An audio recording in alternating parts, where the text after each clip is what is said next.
Much for being here. Many of your faces are familiar to me, and some are wearing some eyeglasses that I put on your face. My name is David Salk. I live in the Elmwood. I've lived here for over 35 years, and I've had the focal point on Ashby, which is an optical shop. Oh, thank you. We just celebrated on January 19th our 50th year.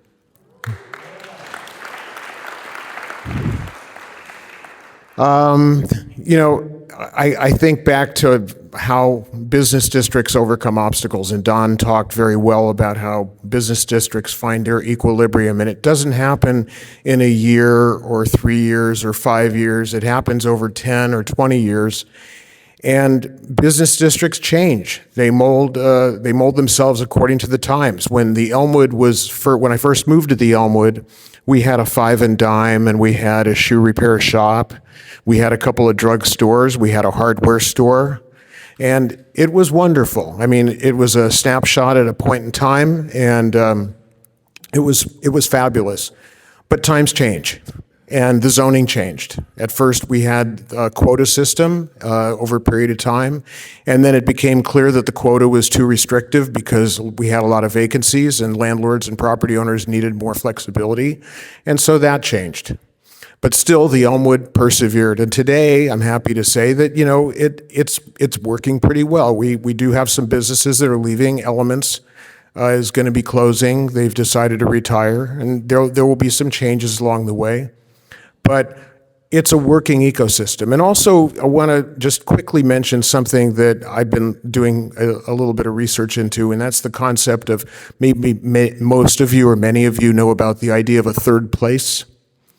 But a writer for the New York Times, Ezra Klein, has been writing about third places and doing interviews lately. And it's important to understand that our shopping districts, they're not just places where people buy things. There's so much more that goes on when you go down to Solano Avenue or North Shattuck or College Avenue, and you're walking down the street. You bump into an old friend. Maybe you have a cup of coffee. Maybe you start a conversation, you renew an old friendship. Maybe you talk politics, and you disagree or you agree, it doesn't matter. But there's that social interaction that takes place in the Elmwood, Solano, North Shattuck, and other places in Berkeley that you can't replace when you build 7-story apartment buildings. You build floor-to-ceiling apartment buildings, and that is going to be gone.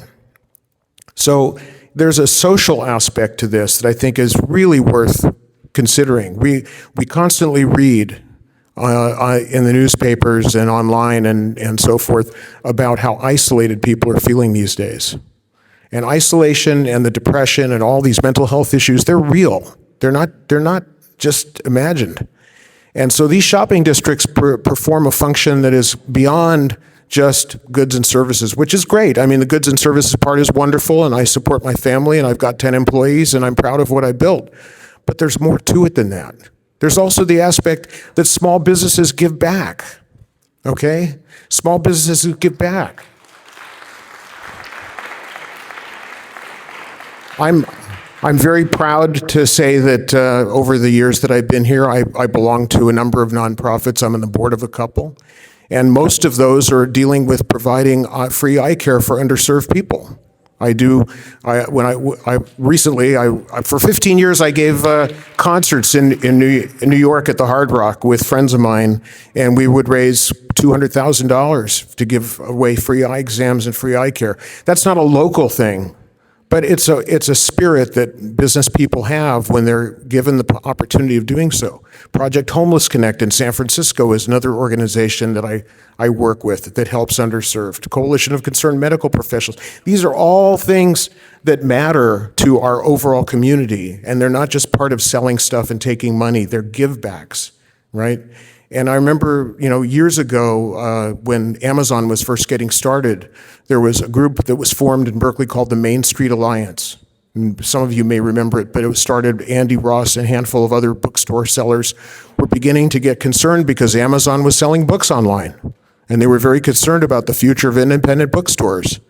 And one of the main speaking points was that when you buy a book online, that money goes off into the ethers and that money's gone. It doesn't come back into Berkeley.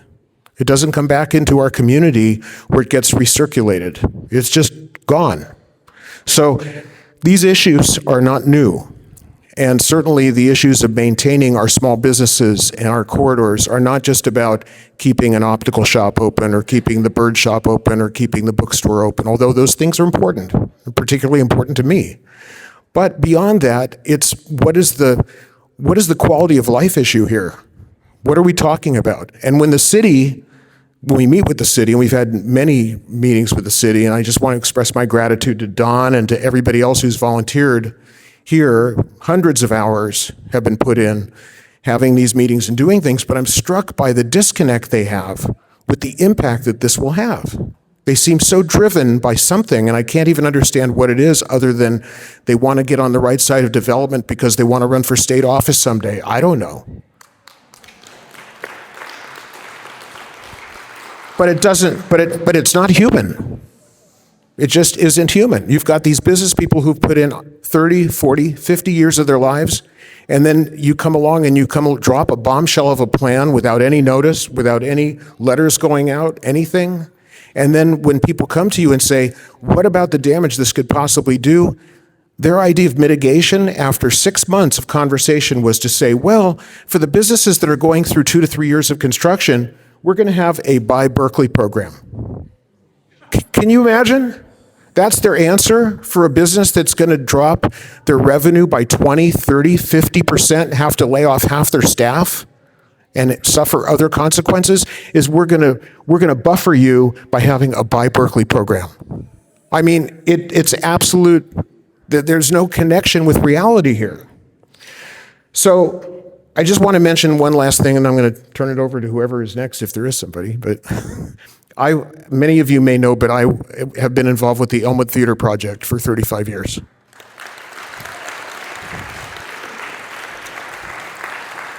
And the one thing that I want to stress about the Elmwood Theater Project is when we needed to raise $400,000 to rebuild the theater after the fire in 1988, we went to 2 neighbors that are sitting in the front row, and we had a couple of house parties at their house on 2 weekends, my partner Lori and I, and we raised $425,000 in 2 weeks. And we will always be grateful to John and Linda for that. But beyond that, Mayor Hancock got involved, the Office of Economic Development, Dave Fogarty, Carla Woodworth, who's here? Carla, where are you? Carla, a city council person from the 7th District, got involved. It took, I'm not going to, I'll say it, it took a village, but it did. It was a collaborative effort with a single purpose in mind, to keep that theater from being developed and turned into a facade with shopping stores. And we did it. And now that theater's the last one. It's the last theater standing in the city, which is, I'm happy about it, but I'm very sad about it too, because I would like to see there be more theaters in Berkeley, but there aren't any. So now at the Elmwood, you can have your pick of the litter. The best films are shown at the Elmwood because there's no other place to show them. But the point I'm making is this. If the city were to take a pivot and take a collaborative approach towards this problem of dealing with housing and dealing with affordable housing and figuring out how to protect the businesses, we could put our heads together. There's an incredibly large group here of very smart people, and all of you can participate in that, and that's what democracy is. It's this group participation. So the message I want to send to the city is, this isn't a choice. You've got to do it this way. And I hope you hear us, because we're not going away.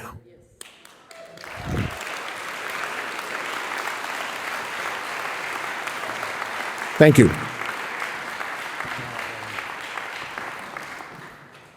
So that dovetails into what we're doing. And I've got to first tell you what we're up against. So our goal, as I said before, is we are trying to work with the city. We want to work collaboratively. It's what we've been asking for since day one, a seat at the table. We've been bringing information to their attention that they did not know. and we see it is at least generating interest. So our plan is, as I said, we will continue meeting with city council members, asking them to do the thorough economic analysis so they can make an informed decision of what this is going to do, and to do a basic visioning and planning exercise so that we all know what the goal is. If the city will work with us and can come up with a solution that does not jeopardize the continued viability of these areas as commercial shopping districts, then we will gather together, we will help them, and we've been proposing to them how we can look in bringing other commercial corridors to other parts of the city that need that economic activity, because that's what will spur housing in these other places to make them as attractive. But as David said, we are not going away. And so, as I'm sure a lot of smart presidents and leaders have said, you sue for peace, but you prepare for war. And so, if council insists on going forward with something that is going to jeopardize the future of these areas, then we are going to make another request.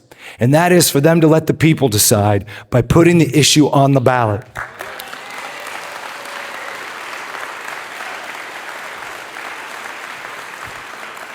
And if the answer to that request of democracy is no, then we have already started steps to get ready to put a referendum on the ballot, which would take the issue out of council's hands and put it in yours, the people's. But I want to be realistic with you. You hear this and everybody hears this and they think, well, this is common sense. Everybody should do it. But you aren't the only voices in the room. Council has been hearing from people on the other side that are very well funded and very well organized, and they are pushing this. This issue is happening in every city in California. It's happening in San Francisco. We've spoken with them where they face the same things, the exact same. It was like watching a mirror image when I had a conversation with these people. It's gone on in Santa Cruz. It's in LA. It's in virtually every big city. And there's an organization that has been leading the charge, and it's called YIMBY. Stands for Yes in My Backyard, and it was an acronym that's been around for decades for people like us. Guess what? You're all YIMBYs. You don't want to live out in the suburbs where there's nothing around you and you don't have any neighbors. You want stuff in your backyard. And indeed, almost every property in the Elmwood has units in its backyard. That's why the Elmwood is 57% renters. North Shattuck is an even higher percentage of renters. YIMBY has now been co-opted by libertarian interests, tech billionaires like Peter Thiel, and developers, and they raise tens of millions of dollars that they put into funding political races and political candidates. And they have helped support and advance initiatives and laws by our own assembly member and her counterpart in San Francisco, Scott Wiener, who's now running for Nancy Pelosi's seat. That's why we have 296 new state housing laws, folks. And Fern said that upzoning is forever, and I want you to understand why.